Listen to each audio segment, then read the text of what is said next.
Hey kids, today we're talking about the Yakuza, Japan's legal crime syndicates. In the interest of time, this video won't be as extensive as I would like, but there is a good video by a guy named Tapakapa that covers the general ancient and recent history of the Yakuza, as well as their current legal status. They don't steal, they just take from the rich, and the poor, and everybody in between, and keep it. The important part is that there were two groups that eventually formed into the modern Yakuza: gamblers, Bakuto, and street peddlers, Tekiya. Gambling has pretty much always been illegal in Japan, but that didn't stop the Bakuto from traveling the land, scamming everyone they could.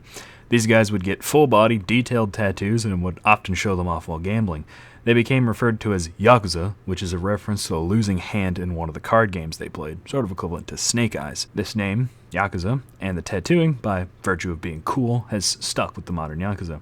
The Tekiya were street peddlers that often sold poor quality goods and engaged in extremely predatory business practices and early protection rackets. They were organized into an Oyabun Kobun system, which is exactly what the modern Yakuza use. Eventually, they became organized and powerful enough for these Oyabun to have last names and carry swords. This power allowed them to worm their way into Japanese society and government, and is a large part of the reason why Yakuza membership is not explicitly illegal. Another tradition they pull from their Tekiya days is the practice of yubitsume, a form of punishment, and a way for a Kobun to apologize to their Oyabun. The Kobun takes a knife and cuts the first digit off of their pinky finger. The severed digit is then kept and delivered to the boss as a gruesome reminder of the incident. This idea was originally to impair the Kobun from being able to wield a sword properly, so that they would need to be protected and therefore supervised. Nowadays, the loss of the finger is a telltale sign of someone's connections to the underworld, meaning that some Yakuza often have to get prosthetics to be able to be accepted into society. Already, we're beginning to see a criminal syndicate that is uniquely cultured. You'd think that the promotion of a new kingpin and a criminal gang would be a bit hush-hush, so as to throw off law enforcement, but if you can see through the 240p, here is Shinoda Kenichi being promoted to the Kumicho of the Yamaguchi Gumi, the highest rank of the largest family in all of Japan.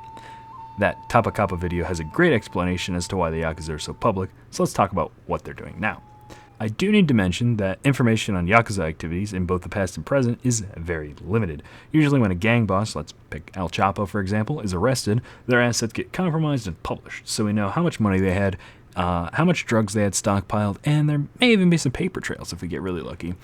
The thing with Yakuza is they rarely commit crimes personally, and they very rarely get busted in that fashion, that El Chapo fashion. Most illegal operations they profit from are operated by non-Yakuza that pay protection fees for permission to operate. If that operation gets shut down, the people involved get arrested, but not the Yakuza, due to Japan's interesting legal system. In America, we have RICO, the Racketeer Influence and Corrupt Organizations Act, which, among other things, allows gang leaders to be tried for crimes that they ordered others to do, and was created to prosecute mafia groups. Japan has no such thing. So, every Yakuza case essentially exists in a legal bubble. Remember Shinoda? He's been to prison twice, but was never busted for being the biggest guy in the biggest crime family in the entire country, because that's not a law in the books, that's not illegal. He was in prison for 13 years in the 70s for murdering a rival with a katana, and another 6 years for firearms charges. One of the biggest sources of information that's in English on the Yakuza comes from Jake Adelstein, an investigative journalist who is the only non-Japanese to be in the Tokyo Police Press Club. If you've ever read an article on Yakuza, odds are that it'll either be written by Jake or it'll heavily cite Jake. Here's one piece that's been the victim of severe regurgitated journalism, entitled, "This may be the most dangerous and the most costly photo in Japan." In the interest of time, I won't go into all the details, but here's the really important bits. This picture is Tanaka Hidetoshi, the chief director of Japan University and the vice chairman of Japan's Olympic Committee. After all, they are hosting the 2020 Summer Olympics. And right next to him is that guy from earlier, Shinoda Kenichi, the top brass of the biggest family. Here's Tanaka with another known Yamaguchi Gumi member. Here's Tanaka at a party celebrating a Yakuza promotion. While we're looking at pictures, here's Mike Huckabee, former governor of Arkansas, standing with known Yamaguchi Gumi member Nagamoto Ichu and Abe Shinzo, the current prime minister. This photo doesn't really mean anything since Nagamoto had yet to become a convicted criminal. It's just funny. Back to Tanaka. Remember how he's the vice chairman of the Olympic Commission? He's not the only one with ties to the Yakuza. In fact, I'm pretty sure the entire Olympic Commission is basically infested with the tattooed conmen. What are they after? Let's look up how much money Japan has spent on the 2020 Olympics. Almost $25 billion.